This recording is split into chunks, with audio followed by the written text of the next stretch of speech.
Hello friends, नमस्कार, जय हिंद। कैसे हैं आप लोग? आपके अपने यूट्यूब चैनल रोजगार विथ ITI में आपका बहुत बहुत स्वागत है। तो आपको पता ही होगा कि हमारे चैनल पर CITS एंट्रेंस एग्ज़ाम 2023 के प्रिपरेशन के लिए जो 500 महत्वपूर्ण प्रश्नों की जो सीरीज़ स्टार्ट हुई है, उसका आज हमारा 12वां क्लास है। इसके पहले हमने 11 क्लास पढ़ चुके हैं। अगर आप हमारे चैनल पर पहली बार जुड़े हैं तो आप पीछे के भी क्लासेस क्या कर सकते हैं, देख सकते हैं, क्योंकि हमारे चैनल पर CITS एंट्रेंस एग्ज़ाम से रिलेटेड किसी भी अपडेट के लिए आप हमारे साथ जुड़ सकते हैं, क्योंकि हमने CITS किया है और आप लोगों को जो भी जानकारी बताएंगे सही बताएंगे, जिससे आप लोगों को सही मार्गदर्शन मिल सके और आप अपना CITS कोर्स कर सकें, आप अपने मनपसंद कॉलेज में अपना एडमिशन ले सकें। तो चलिए बढ़ते हैं हम अपने क्लास की तरफ। और ये जो क्लास 500 प्रश्नों की जो सीरीज़ स्टार्ट हुई है, यह सीरीज़ 500 प्रश्नों की नहीं, आपको 500 प्रश्नों से 5000 प्रश्न तैयार करवाएंगे हम आप लोगों को। बस आप लोग हमारे साथ जुड़े रहिए और ध्यान से क्वेश्चन को देखिए। पहला क्वेश्चन हमारा है आज का, निम्नलिखित में से कौन रेती का एक हिस्सा है? तो जो हमारी रेती होती है उसमें हमारा हिल भी होता है, टिप भी होता है। अगला हमारा ऑप्शन नंबर C सही हो जाएगा, यानी हिल और टिप दोनों होता है। अगला हमारा रेती का एक क्वेश्चन है, उसमें हम एक एक पार्ट के बारे में डिस्कस करेंगे। यह देखिए रेती का भी एक और क्वेश्चन आया। रेती जो होती है हमारा, यह देखिए हमारा सबसे भारी भाग ये हमारा टैंक होता है। उसके बाद ये हमारा हिल होता है। फिर उसके बाद देखिए हिल के बाद ये हमारा क्या होता है, टिप होता है। टिप या पॉइंट बोलते हैं। ये हमारी फेस होती है और किनारे से हमारी इधर एज होती है। और रेती जो होती है हाई कार्बन स्टील की बनी होती है। ठीक है, रेती किसकी बनी होती है? हाई कार्बन स्टील की बना के इसको हम लोग हार्ड और टेम्पर कर दिया जाता है। और इसके एंगल के बारे में भी हम लोग कल बताए थे कि अगर रेती का अगर सिंगल कट होगा तो उसका एंगल क्या होगा, 60 डिग्री होगा। अगर रेती में डबल कट होगा तो उसके प्रथम कट को हम लोग ओवर कट बोलते हैं, जिसका एंगल हमारा 70 डिग्री होता है। और उसके सेकेंड कट को अप कट बोलते हैं, जिसका एंगल हमारा 51 डिग्री होता है। इसको हमने पिछली क्लास में बता रखा है, इसको भी एक बार रिपीट कर लीजिए। उसके बाद आते हैं हम लोग छैनी जो होता है, इसके द्वारा अधिक मात्रा में धातु को क्या किया जाता है, हटाया जाता है। माइक्रोमीटर जो होता है यह सूक्ष्म मापी यंत्र है, जिसका लिस्ट अकाउंट 0.01 mm हमारा मीट्रिक में होता है। इसको भी आप लोग ध्यान दीजिए। ठीक है, स्क्राइबर जो होता है इसको खुरचनी भी बोलते हैं। हम जब मेटल पर लाइनें खींचने के लिए, जाप पर लाइनें खींचने के लिए हम लोग स्क्राइबर का यूज़ करते हैं। इसका पॉइंट जो होता है 12 से 15 डिग्री पे क्या किया जाता है, ग्राइंड किया जाता है। ठीक है, आगे बढ़ते हैं। यहाँ सभी क्वेश्चन इंपॉर्टेंट है, बस आप लोग ध्यान से देखते जाइए। अगला पूछ रहा है निम्न में से कर्तन औजार है।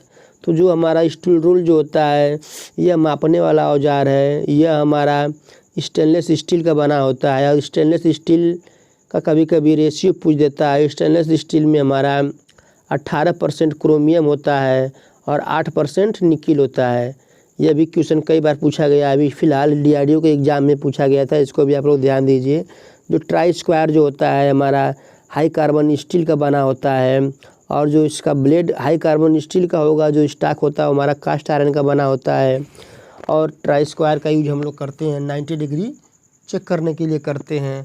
और ट्राई स्क्वायर की जो एक्यूरेसी होती है ये भी कई बार पूछा गया क्वेश्चन है। इसकी एक्यूरेसी 0.002 mm प्रति 10 mm लंबाई में। ठीक है, आगे बढ़ते हैं हम लोग छैनी की तरफ। जो छैनी होता है इसका यूज हम लोग अधिक मात्रा में धातु को हटाने के लिए छैनी का यूज करते हैं। छैनी भी हमारी हाई कार्बन स्टील की बनी होती है और इसको हार्ड और टेम्पर कर दिया जाता है। छैनी हमारी दो प्रकार की पाई जाती है, एक हमारी कोल्ड चीजल होती है, एक हमारी हॉट चीजल होती है। जो हमारी हॉट चीजल होती है उसका एंगल 30 डिग्री होता है और जो हमारी कोल्ड चीजल होती है उसका एंगल 60 डिग्री होता है।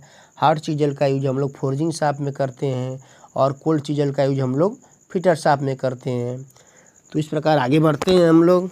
हमने जितने भी क्वेश्चन बता रहे हैं बस आप लोग ध्यान से देखते जाइए। सभी क्वेश्चन इंपॉर्टेंट है और आपके एग्जाम में आने वाले क्वेश्चन है, प्रीवियस ईयर क्वेश्चन पर आधारित सभी क्वेश्चन है। हेक्सा ब्लेड कैसे निर्दिष्ट किया जाता है? जो हेक्सा ब्लेड होता है हमारा, इसके लंबाई द्वारा निर्दिष्ट करते हैं। 100 से 300 mm की लंबाई में मिलता है। इसके पिच द्वारा भी करते हैं कि कौन सी पिच है, कोर्स पिच है कि फाइन पिच है कि वेरी फाइन पिच है कि रफ पिच है। फिर उसके बाद सामग्री के प्रकार पर कि जो हमारा मटेरियल किस मटेरियल का बना है, इसके भी हाई कार्बन स्टील का बना है कि हाई स्पीड स्टील का बना है। जो हमारे पावर एक्सा होते हैं उनके ब्लेड हमारे हाई स्पीड स्टील के अक्सर बनाए जाते हैं, यानी ऑप्शन नंबर डी हमारा सही हो जाएगा। ठीक है, आगे बढ़ते हैं हम लोग। अगला क्वेश्चन हमारा कह रहा है किस प्रकार के छेनी को नुकीला बिंदु कोड दिया जाता है। जो नुकीला बिंदु कोड दिया जाता है, हमारी जो छेनी होती है सॉफ्ट मटेरियल की जो छेनी होती है उसको नुकीला बिंदु कोड देने का मतलब है कि उसका पॉइंट एंगल कम रखा जाता है। सॉफ्ट मटेरियल के लिए हम पॉइंट एंगल क्या रखेंगे, कम रखेंगे, और हार्ड मटेरियल के लिए पॉइंट एंगल अधिक रखेंगे। क्योंकि अगर पॉइंट एंगल हार्ड मटेरियल के लिए कम रखेंगे तो हमारा छेनी का पॉइंट क्या हो जाएगा, मुड़ जाएगा। ठीक है, आगे बढ़ते हैं हम लोग। छेनी से क्वेश्चन आ रहा है, छेनी काफ़ी इंपॉर्टेंट चैप्टर है, इससे भी कई क्वेश्चन पूछे जाते हैं। माइल्ड स्टील के छेनी के लिए कटिंग एंगल कितना होगा, तो हमारा माइल्ड स्टील के लिए जो होता है हमारा कटिंग एंगल हमारा होता है 55 डिग्री, और एल्युमिनियम के लिए हमारा होता है 30 डिग्री। ठीक है, ये भी ध्यान दीजिए।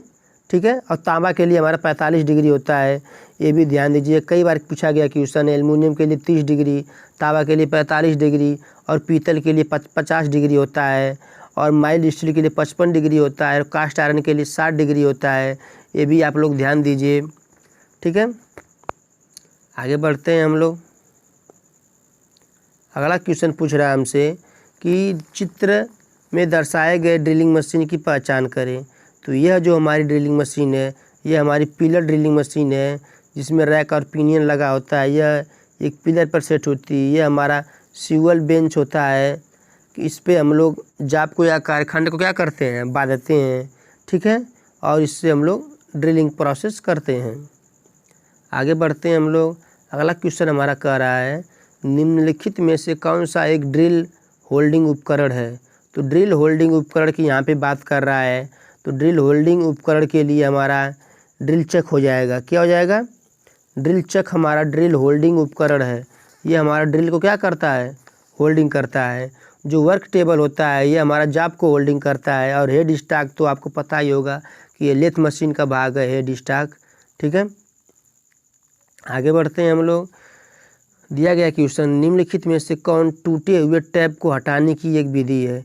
टूटे हुए टैप को हटाने की जो हमारी विधियां हैं वह विधियां हमारी पंच का प्रयोग, पंच के प्रयोग द्वारा भी हम लोग क्या करते हैं, टूटे हुए टैप को क्या करते हैं, बाहर निकालते हैं। उसके बाद हमारा नाइट्रिक अम्ल का प्रयोग करते हैं। नाइट्रिक अम्ल के प्रयोग के द्वारा भी हम लोग पंच को क्या करते हैं, बाहर निकालते हैं। आर्क वेल्डिंग का प्रयोग, आर्क वेल्डिंग करके भी हम लोग क्या करते हैं, टूटे हुए टैप को क्या करते हैं, बाहर निकालते हैं। ऑप्शन नंबर डी हमारा सही हो जाएगा। यानी हम तीनों विधि द्वारा टूटे हुए टैप को क्या कर सकते हैं, बाहर निकाल सकते हैं। आगे बढ़िए। अगला क्वेश्चन बोल रहा है थ्रेड की पिच की जांच करने के लिए किस गेज का प्रयोग करते हैं। तो थ्रेड की पिच की जांच करने के लिए स्क्रू पिच गेज का प्रयोग करते हैं। पिच आपको पता ही होगा, जो हमारी थ्रेड होती है एक दांते से दूसरे दांतों के बीच की जो दूरी होती है वो हमारी क्या होती है, पिच होती है। ठीक है, आगे बढ़िए। अगला क्वेश्चन कह रहा है माइक्रोमीटर किस सिद्धांत पर कार्य करता है। तो माइक्रोमीटर स्क्रू और नट के सिद्धांत पर कार्य करता है। अगर यही बात कर देगा वर्नियर कैलिपर किस सिद्धांत पर कार्य करता है, तो वर्नियर कैलिपर दो स्केलों के अंतर के सिद्धांत पर कार्य करता है। और माइक्रोमीटर का लिस्ट काउंट आप लोगों को हम बार बार बता रहे हैं कि 0.01 mm हमारा मीट्रिक में होता है, और 0.001 इंच हमारा ब्रिटिश में होता है। यह बात आप लोग ध्यान दीजिए। आगे बढ़ते हैं हम लोग।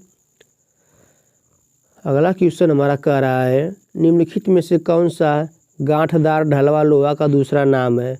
तो गांठदार ढलवा लोहा का स्पष्ट मतलब यहाँ पे है, इसको हम लोग क्या बोलेंगे, इसको हम लोग बोलेंगे डक्टाइल ढलवा लोहा। ठीक है, कौन सा ढलवा लोहा, डक्टाइल ढलवा लोहा। ठीक है, आगे बढ़िए। निम्नलिखित में से किस कार्बन इस्पात में कार्बन का सबसे कम प्रतिशत होता है। तो कार्बन का सबसे कम प्रतिशत जो हमारा होता है वह हमारा हो जाएगा मीडियम माइल्ड स्टील होगा। मीडियम कार्बन स्टील से भी कम हमारा माइल्ड स्टील में होता है, जिसमें हमारा 0.15 से 0.3% तक होता है इसमें हमारा माइल्ड स्टील में। ठीक है, आगे बढ़ते हैं हम लोग। अगला क्वेश्चन बोल रहा है नॉर्मलाइजिंग में शीतलन निम्न में से किस माध्यम में किया जाता है। जो हमारा नॉर्मलाइजिंग में जो शीतलन होता है वो हम लोग वायु में करते हैं, और नॉर्मलाइजिंग जो की जाती है वह जो कोई जाप को या धातु को हम लोग प्रयोग में लाते हैं तो उसमें जो उसके आंतरिक गुणों में जो परिवर्तन आ जाता है उसको दूर करने के लिए हम धातु को गर्म करके वायु में छोड़ देते हैं, जिससे धातु नॉर्मलाइजिंग हो जाती है, धातु अपनी पूर्वावस्था में आ जाती है। इसी के विपरीत जो हमारा एनिलिंग होता है वह जो होता है धातु को कठोर धातु को नरम करने के लिए हम लोग एनिलिंग करते हैं। उसमें हम लोग धातु को गर्म करते हैं, गर्म करने के बाद उसे एक भट्टी में राख में डुबो देते हैं, राख में तोप कर भट्टी में धीरे धीरे क्या करते हैं, ठंडा करते हैं। उस प्रकार हमारी साफ धातु क्या होती है, सॉफ्ट हो जाती है। उस क्रिया को हम लोग एनिलिंग बोलते हैं। ठीक है, आगे बढ़िए। कर्तन क्षमता बढ़ाने के लिए स्टील पर कौन सा उपचार किया जाता है। कर्तन क्षमता बढ़ाने के लिए स्टील पर हम लोग हार्डनिंग करते हैं।